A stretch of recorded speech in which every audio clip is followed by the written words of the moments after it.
Have any of you ever sat next to someone sleeping and suddenly heard them talking in their sleep? But have you ever actually listened carefully to what they were saying? Because sometimes people who talk in their sleep sound like they're sending a message, a warning, or even a confession. I know that sounds crazy, but listen to this story. There was a man named Michael, 65 years old. He had one strange rule his entire life. He refused to sleep near anyone, ever. It got so extreme that he never even married. People in his small town always wondered why Michael stayed single for so many years, but nobody ever discovered the reason. One night, there was a huge wedding celebration in town, and in their tradition, everyone was expected to stay until sunrise out of respect for the groom. Michael wasn't used to staying up late. Around midnight, exhaustion hit him, and he fell asleep while sitting in his chair. The people around him started laughing, recording videos on their phones, until suddenly the entire room went silent. Michael had started talking in his sleep. At first, it was hard to hear him, but then they realized he was whispering to someone inside his dream. He said, "I killed her. I killed Emily because she cheated on me. I buried her behind the old farmhouse." The entire wedding froze. People thought it had to be a joke, but some of the men rushed to the abandoned property Michael mentioned, and there it was. An old hidden grave. After investigators dug it up, they discovered human remains buried underneath. DNA tests later confirmed it was Emily, a woman who had disappeared 15 years earlier. Nobody had ever suspected Michael. In fact, he had cried with the family and helped search for her for years. But the strangest part? Before his execution, Michael kept asking investigators one question. How did anyone find out my secret after all these years? Was it just sleep talking? Or was something else speaking through him? Still not convinced? Then listen to this one. A man named Daniel said that about 25 years ago, his family traveled to a rural area in the southern mountains for a large family gathering. Everyone was waiting for Daniel's uncle and cousins to arrive, but they were running hours late. Around sunset, an old local man entered the room and sat beside Daniel. About 30 minutes later, the old man fell asleep. Daniel noticed the man quietly mumbling in his sleep, so he leaned closer, thinking maybe the man was sick. But then he heard him say, "Tyler and Brandon, their truck broke down near the canyon. They're still there." Daniel's blood ran cold.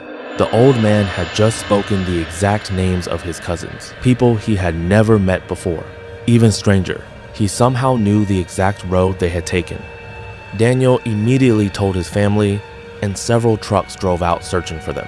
And unbelievably, they found them exactly where the sleeping man described. Their vehicle had broken down near the canyon hours earlier. When Daniel returned, he woke the old man up and asked him how he knew all of that. The man looked completely confused. "I don't know those people," he said. "I never said any of that."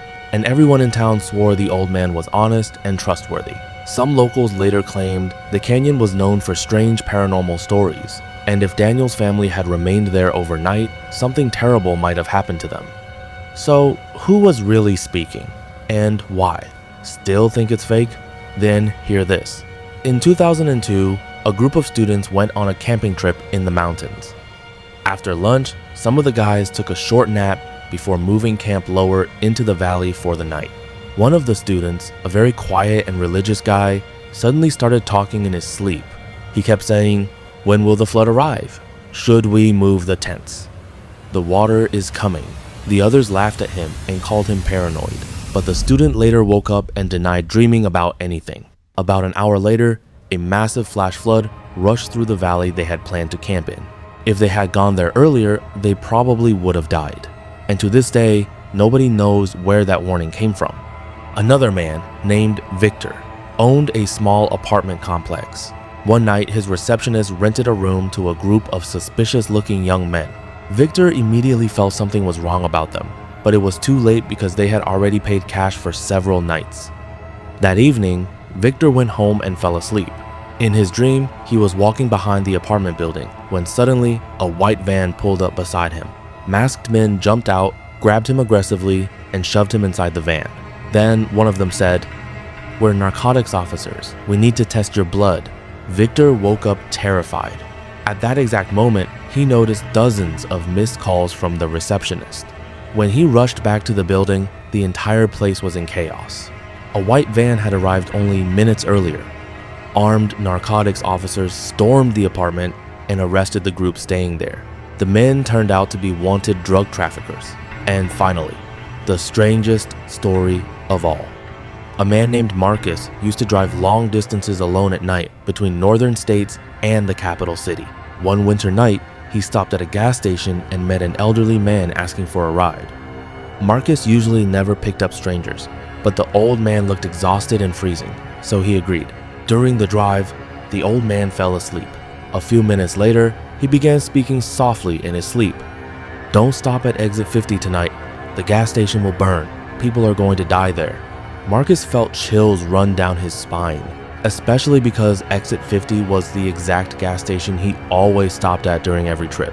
But this time, he skipped it. 2 days later, while driving back, he stopped there again. The entire station had been destroyed. Burned vehicles covered the parking lot. When he asked what happened, workers told him that 2 cars had crashed there 2 nights earlier, causing a massive explosion and fire that killed multiple people. And the most horrifying detail? The fire happened at the exact same time Marcus would have been there if he hadn't listened to the sleeping man's warning. So now I want to ask you, have you ever experienced something like this? Have you ever heard someone say something in their sleep and then watched it become reality?